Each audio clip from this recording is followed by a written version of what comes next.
Hello बच्चों, आज मैं आप लोगों को क्लास 6 की जो आपके पास न्यू एनसीईआरटी की बुक है ना, उसमें हमने अपना चैप्टर नंबर 7 फ्रैक्शन से स्टार्ट कर रखा है। तो लास्ट क्लास में मैंने आप लोगों को फिगर इट आउट के क्वेश्चंस कराए थे पेज नंबर 162 के। तो 162 पे एक और फिगर इट आउट के क्वेश्चंस हैं। चलिए आज उन्हें करते हैं। उससे पहले एक छोटा सा टॉपिक है, इसको समझते हैं। कह रहा है writing fractions greater than 1 as mixed fraction.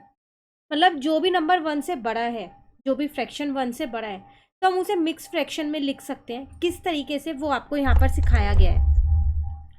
कह रहे वी सॉ दैट 3/2, हमने ये पीछे देखा था कि कैसे हमने 3/2 को 1 + 1/2 लिखा था, है ना। क्योंकि हम 3/2 को ये लिख सकते थे ना 1/2 + 1/2 + 1/2, और ये दोनों 1/2 बन के मिल के 1 हो गए थे, तो आ गया था ना यही वाला। उसी तरीके से हम 4/3 को कैसे लिख सकते हैं, तो 3 ये मिलके एक बनेगा ना। ये 3 मिलके, याद रखना जितना डिनोमिनेटर होता है ना उतना मिलके बनता है। अगर डिनोमिनेटर 2 है तो हाफ हाफ मिलके 1 हो जाएगा। अगर डिनोमिनेटर 3 है तो 3 1/3 मिलके 1/3 + 1/3 + 1/3, ये तीनों मिलके 1 बनेगा। ठीक है, तो वही आपको यहाँ पर दे रखा है। अब कह रहा है आपसे फिगर इट आउट में फर्स्ट क्वेश्चन है, figure out the number of whole unit in each of the following. इनमें आपको होल यूनिट बतानी है।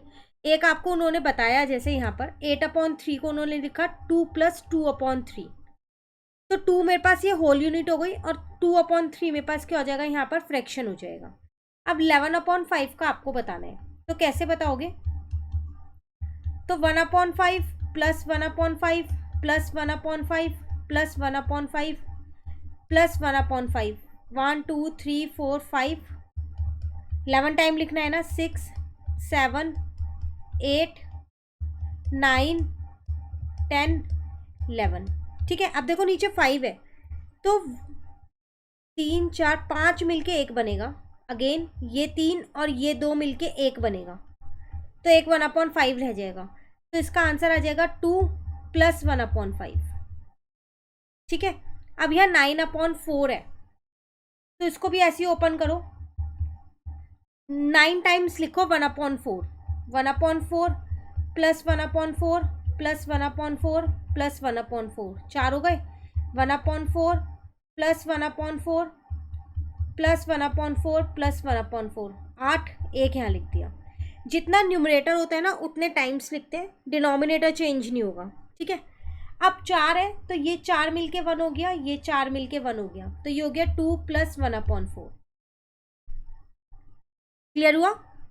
ठीक है, चलिए नेक्स्ट कह रहे हैं can all fraction greater than 1 be written as a mix fraction. क्या जो भी फ्रैक्शन 1 से बड़े होते हैं हम उन्हें मिक्स फ्रैक्शन में लिख सकते हैं? बिल्कुल आप लिख सकते हो उन्हें मिक्स फ्रैक्शन में, जितने भी 1 से बड़े होते हैं। तो इसका आंसर है yes, all fractions greater than 1 can be written as mix fraction. और आपको यहाँ एक मिक्स फ्रैक्शन की डेफिनेशन भी दे दी है। अ मिक्स फ्रैक्शन और a mix number contain a whole number, जिसको हम होल पार्ट कहते हैं, और एक का फ्रैक्शन लेस देन 1।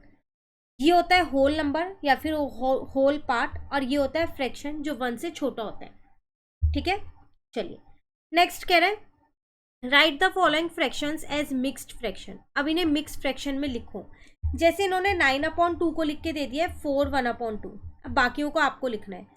तो देखो वैसे लिखना तो ऐसे ही एक्सपेंड करके जैसे हमने ये लिखे है, लेकिन अगर आप यहाँ देखो ये 47/9 है, तो क्या 47 टाइम्स ये लिखोगे पहले? नहीं ना। तो इसका शॉर्टकट तरीका उसको करते हैं। 9/5 है, आपको सिंपली क्या करना है, डिवाइड करना है। 5 यहाँ 9 यहाँ, 5 1 जा 5, ध्यान से समझना बिल्कुल, 4 आ जाएगा। अब इसे वी शेप में लिख दो। वी शेप मतलब पहले 1 लिखो, फिर 4 लिखो, फिर 5 लिखो, तो 1/4/5 इसका आंसर है। ठीक है, अब बी पार्ट देखो, सी पार्ट देखो, 21/19 है, डिवाइड करो। 19 यहाँ, 21 यहाँ, 19 1 जा 19, 2 बचा, वी शेप में लिख दो। तो पहले 1 लिखा, फिर 2 लिखा, फिर 19 लिखा, ये आपका आंसर। ये हो गया मिक्स फ्रैक्शन। ठीक है, डी पार्ट देखो, 47/9 है, 47 है ये। जहाँ डाउट लगे ना पूछ लेना कमेंट करके, बहुत आसान है, सिर्फ डिवाइड करना है। 9 5 जा 45, 2 बचा, वी शेप में लिख दो। तो 5 2/9 इसका आंसर। ठीक है ना। ई पार्ट देखो, 12/11 है, डिवाइड करो। 11 1 जा 11, 1 बचा, 1 1/11 इसका आंसर। ठीक है, एक पार्ट रह गया एफ पार्ट। 19/6 है, डिवाइड कर दो। 6 यहाँ, 19 यहाँ, 6 3 जा 18, 1 बचा, वी शेप में लिख दो। तो 3 1/6 इसका आंसर। ठीक है ना, सिर्फ डिवाइड करना है और ये वी शेप याद रखना, पहले क्वोशिएंट है फिर रिमाइंडर है। ठीक है, न्यूमरेटर चेंज नहीं होगा, डिनोमिनेटर चेंज नहीं होगा, वो एज इट इज ही रहने वाला है। ठीक है, चलिए अब नेक्स्ट है फिगर इट आउट है अगेन, तो इसको हम नेक्स्ट क्लास में करेंगे। फिर भी कहीं दिक्कत लगती है ऊपर वाले क्वेश्चंस में तो आप मुझसे कमेंट करके पूछ सकते हैं। Thank you.